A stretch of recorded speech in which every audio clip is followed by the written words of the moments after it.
Good afternoon. I'm Sister Patricia Homan, a member of the Ursulines of Brown County and a member of the Board of Trustees of Chatfield College.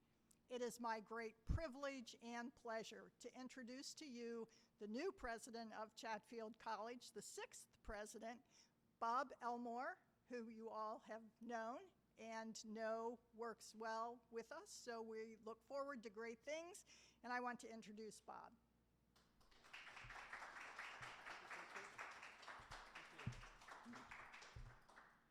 Thank you, Sister. I want to thank everybody for being here this afternoon. We're also live streaming this announcement to our St. Martin campus, and we will also be posting the recording on our website for later viewing.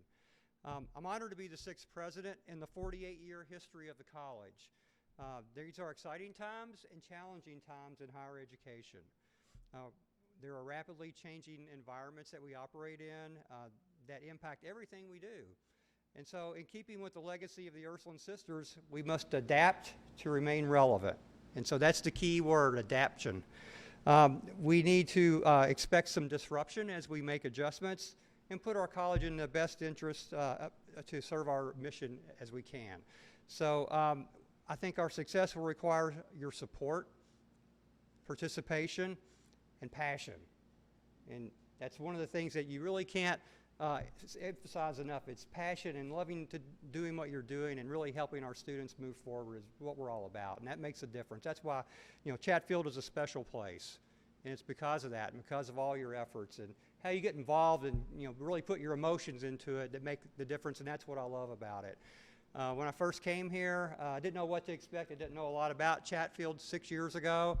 And I always remember in other jobs before I got here, I sort of felt beat up toward the end of the day because, you're sort of stuck in the grind and it's never good enough. And I never felt that way here. I've always felt like I made a difference in people's lives, hopefully made a positive difference, and hopefully didn't mess too many things up along the way and hurt anybody. And so it's sort of the physician's credo, do no harm.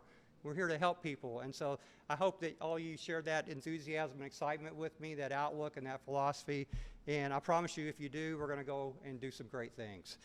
So the one thing I wanted to mention upon you is we have a journey ahead of us, and it's not going to be easy. We do face some challenges. I mentioned in higher education, the landscape's changing constantly.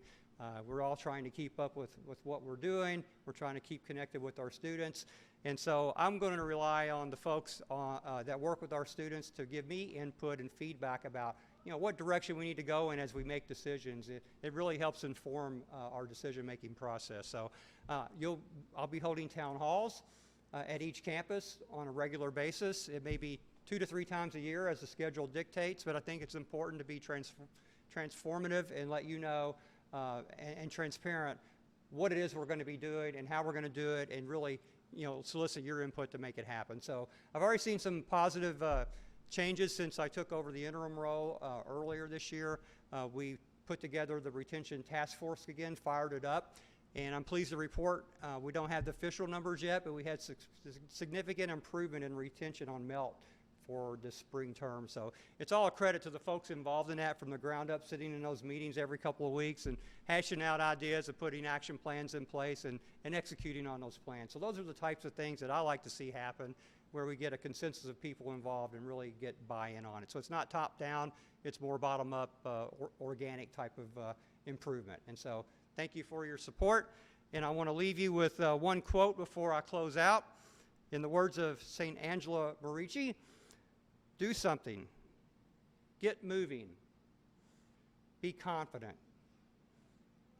risk new things, stick with it, get on your knees, then be ready for big surprises. So thank you very much for being here, and I'm proud to be part of Chatfield and proud to be your leader. Thank you.